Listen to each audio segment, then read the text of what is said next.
जय हिंद दोस्तों। स्वागत है आपका जीएस एरा में। मेरा नाम है अंशुमान और आज हम बात करने वाले हैं चीन के बेल्ट एंड रोड इनिशिएटिव के बारे में। साथ में हम आज सिल्क रूट के बारे में भी चर्चा करेंगे कि सिल्क रूट है क्या, इसका इतिहास क्या है, जिसको हम रेशम मार्ग भी कहते हैं।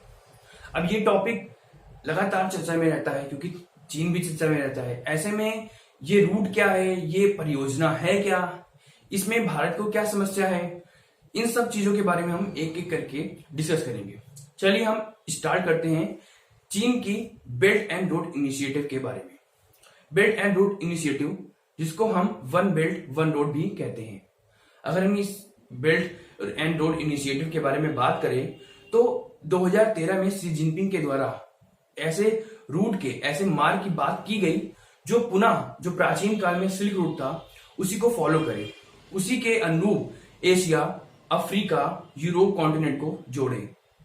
यानी कि एक तरीके से घोषित उद्देश्य शी जिनपिंग का देखा जाए, यानी कि चीन के जो राष्ट्रपति थे उनका देखा जाए कि वो संपूर्ण विश्व में यहाँ Asia, Africa, Europe, central Asia यानी कि मध्य एशिया तक कनेक्टिविटी बढ़ाना चाहते थे।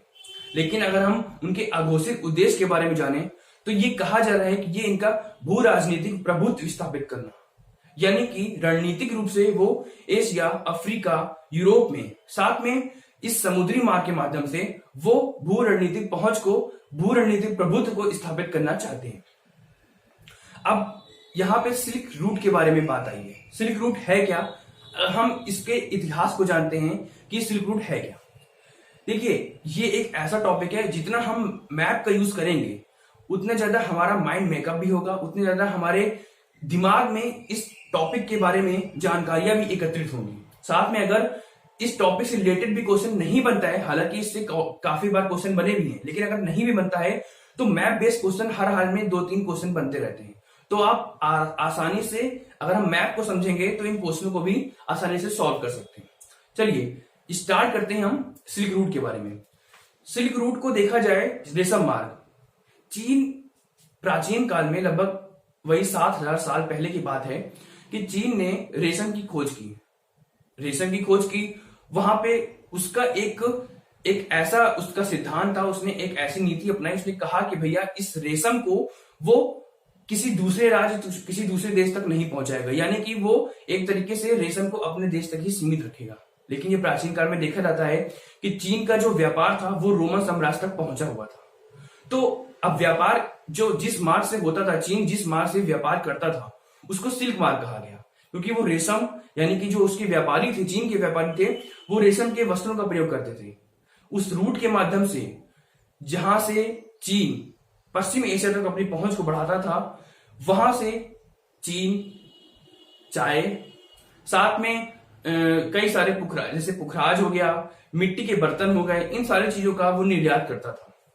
जब चीन के व्यापारी रोमन साम्राज्य यानी कि इस रूट के माध्यम से वहां व्यापार करने के लिए पहुंचते थे तो वहां पे देखा गया कि ये एक ऐसा कपड़ा है जो वहां के चीन के व्यापारी पहन लेते थे, जो काफी मुलायम है। वहां के शासकों को इस कपड़ों ने प्रभावित किया और धीरे धीरे जो रेशम था वो पश्चिम एशिया साथ में यूरोप तक पहुंच उसकी होती गई। चीन ने भी अपने व्यापार को बढ़ाने के लिए इन रेशम को उपहार के रूप में देना स्टार्ट किया और धीरे धीरे देखा जाता है कि जो रेशम होता है इसकी जानकारी धीरे धीरे यूरोप, अफ्रीका तक होने लगी। अब एक बात और है कि ये जो सिल्क मार्ग है, इसको पहले हम मैप के माध्यम से समझते हैं। देखिए, प्राचीन काल में जब सिल्क रूट देखा गया तो चीन से लेकर के ये होता है आपका, जाता है एशिया से होते हुए ये सेंट्रल एशिया तक पहुंचता है, यानी कि मध्य एशिया, जिसमें वर्तमान में किर्गिस्तान, तुर्कमेनिस्तान, उज्बेकिस्तान ये सारे हैं। यहां से एक मार्ग कट के आता है भारत के पश्चिम उत्तर क्षेत्र में। ये एक मार्ग यहां पे निकलता है और ये दूसरा मार्ग सेंट्रल एशिया से होते हुए भूमध्य तक पहुंचता है। ये हम स्थल मार्ग की बात कर रहे हैं। अगर हम इस सिल्क रूट के जली मार्ग की बात करें तो ये चाइना के जली मार्ग से दक्षिण चीन सागर होते हुए ये भारत के ये सुमात्रा क्षेत्र, इंडोनेशिया के क्षेत्र से होते हुए बंगाल की खाड़ी तक पहुंचता है।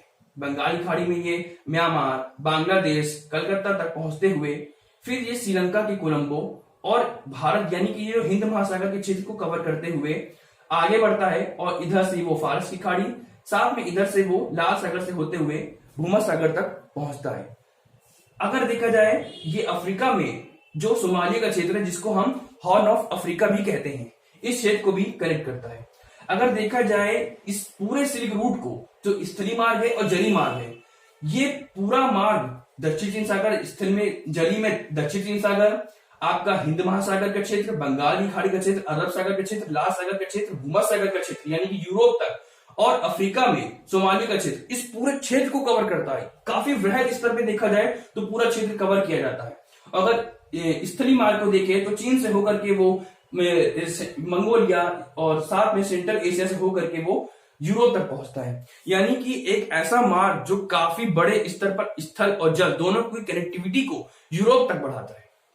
ये था आपका सिल्क रूट के बारे में कि सिल्क रूट का मार्ग क्या है। एक चीज देखी जाती है, क्या जो सिल्क रूट स्टार्ट होता था चीन से, तो जो भी व्यापारी निकलता था या फिर जो भारत का मार्ग था, यहां से जो भी व्यापारी इस सिल्क रूट के माध्यम से जल या स्थल से जुड़ता था, क्या वो पूरे मार्ग को कवर करता था, पूरे मार्ग की जर्नी को कवर करता था? तो ऐसा भी नहीं है। ये एक एक हाथ के साथ अपने डेस्टिनेशन तक पहुंचता था।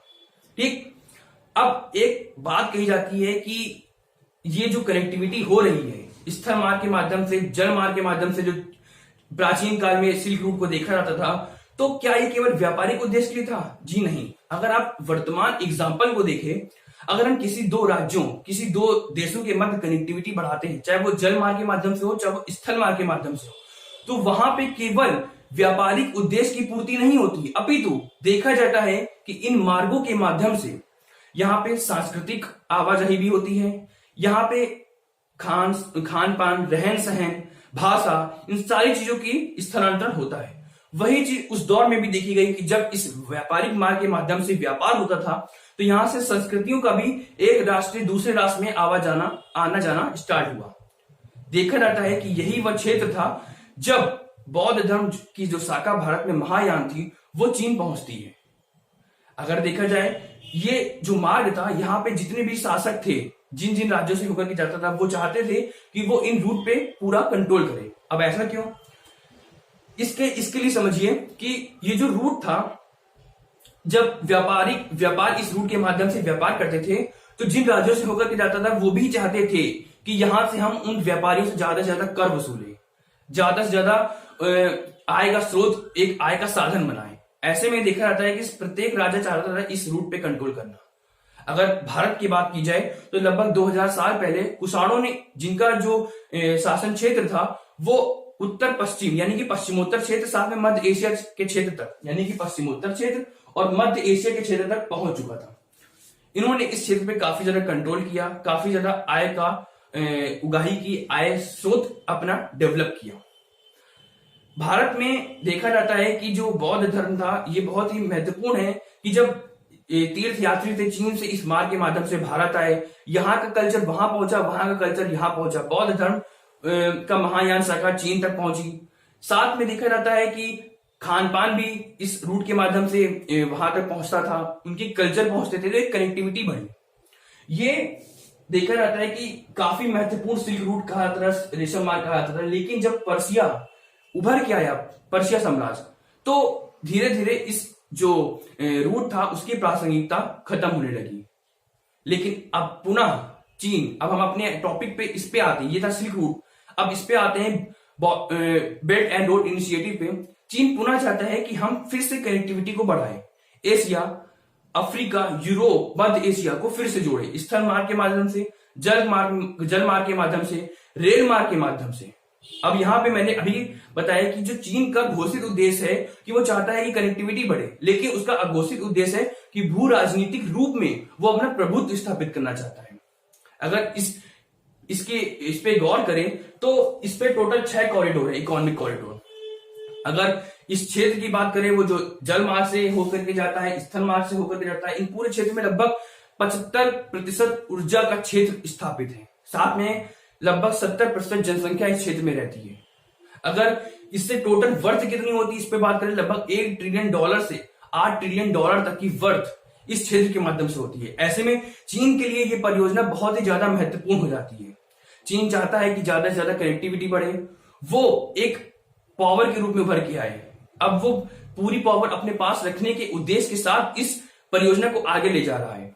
अगर इनमें 6 कॉरिडोर की बात करें तो 6 कॉरिडोर कौन कौन से हैं, इस पे हम थोड़ा गौर कर लेते हैं, क्योंकि ये महत्वपूर्ण है। क्योंकि एक इस कॉरिडोर का ही, इस परियोजना का एक हिस्सा है सीपीईसी, यानी कि चाइना पाकिस्तान इकोनॉमिक कॉरिडोर, जो भारत के लिए समस्या उत्पन्न कर रहा है। तो थोड़ा हम समझ लेते हैं इस चीज को कि 6 कॉरिडोर कौन कौन से हैं।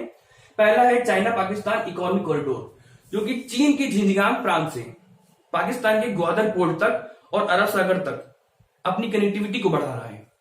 ये रूट होता जाता कहां से है, तो ये पीओके यानी कि पाकिस्तान अधिग्रहित कश्मीर से होकर के जाता है। ये पहला कॉरिडोर था। दूसरा अगर हम बात करें तो Bangladesh India Myanmar economic corridor. तीसरा चीन मंगोलिया रशिया इकोनॉमिक कॉरिडोर। चौथा चीन central Asia west Asia economic corridor. पांचवा आपका दक्षिण चीन सागर, चीन का ये हिस्सा कॉरिडोर है। और एक आपका यूरेशिया इकोनॉमिक कॉरिडोर है। इस तरह वो 6 इकोनॉमिक कॉरिडोर के माध्यम से इस पूरी कनेक्टिविटी को बढ़ा रहा है। अगर हम बात करें कि इस परियोजना में भारत के लिए क्या समस्या है, तो भारत ये चाहता है कि जो चाइना पाकिस्तान इकोनॉमिक कॉरिडोर है, जो कि पाकिस्तान अधिग्रहित कश्मीर से होकर के जाता है, पीओके से होकर के जाता है, भारत का कहना है कि ये भारत के संप्रभुत्व को, भारत के जो हिस्सा है उससे होकर के जाने वाली कनेक्टिविटी को बढ़ा रहा है चीन, और ये पूरी तरह गलत है। ऐसे में साथ में जो चीन की स्प्रिंग ऑफ पल्स की नीति है, वो भी भारत के लिए खतरे का विषय बन सकता है। क्योंकि इस पूरी कनेक्टिविटी के माध्यम से जहां चीन दक्षिण चीन सागर, हिंद महासागर, बंगाल की खाड़ी, अरब सागर, फारस की खाड़ी, लाल सागर, भूमध्य सागर तक, यानी कि काफी बड़े स्तर पर समुद्र की कनेक्टिविटी को बढ़ा रहा है, तो वहीं स्थल मार्ग के माध्यम से देखें तो वो सेंट्रल एशिया, वेस्ट एशिया और यूरोप तक पहुंच रहा है। साथ में जो उत्तर पश्चिम का क्षेत्र है भारत का, वहां से सीपीईसी के माध्यम से कनेक्टिविटी बढ़ा रहा है, यानी कि जो भारत को चारों ओर से घेर रहा है वो आपका स्ट्रिंग ऑफ पर्ल्स हो गया। ऐसे में भारत चाहता है कि ये परियोजना किसी भी रूप में परिपूर्ण ना हो पाए, इसलिए भारत इस परियोजना का हिस्सा भी नहीं है। अभी हाल ही में देखा जा रहा है, कई देशों का मानना है कि जो कोरोना वायरस है, इसी रूट के माध्यम से, इसी मार्ग के माध्यम से चाइना में जहां सबसे ज्यादा सी फूड का प्रोडक्शन होता है, वो इस रूट के माध्यम से व्यापार किया है, जहां तक ये माना जा रहा है कि इसी के माध्यम से ही कोरोना वायरस फैला है। ऐसे में भारत लगातार इस बात को उठा रहा है कि ये परियोजना पूरी तरह गलत है, ये भारत के संप्रभुत्व के लिए, भारत के अधिकार के लिए, भारत के जो वर्चस्व है उस पर खतरा बन सकता है। इसी के लिए भारत क्वाड समूह में भी शामिल होता है, और साथ में एक जो चाइना के स्ट्रिंग ऑफ पर्ल्स की नीति है उसको प्रतिसंतुलित करने के लिए भारत लगातार अपनी बात कर रहा है। तो ये था चीन के बेल्ट एंड रोड इनिशिएटिव, साथ में सिल्क रोड के बारे में। इससे संबंधित मैं एक क्वेश्चन डालूंगा, और जो भी डाउट हो वो आप कमेंट सेक्शन में बताइएगा, उसको नेक्स्ट क्लास में या फिर कमेंट के माध्यम से सॉल्व किया जाएगा। जय हिंद, धन्यवाद।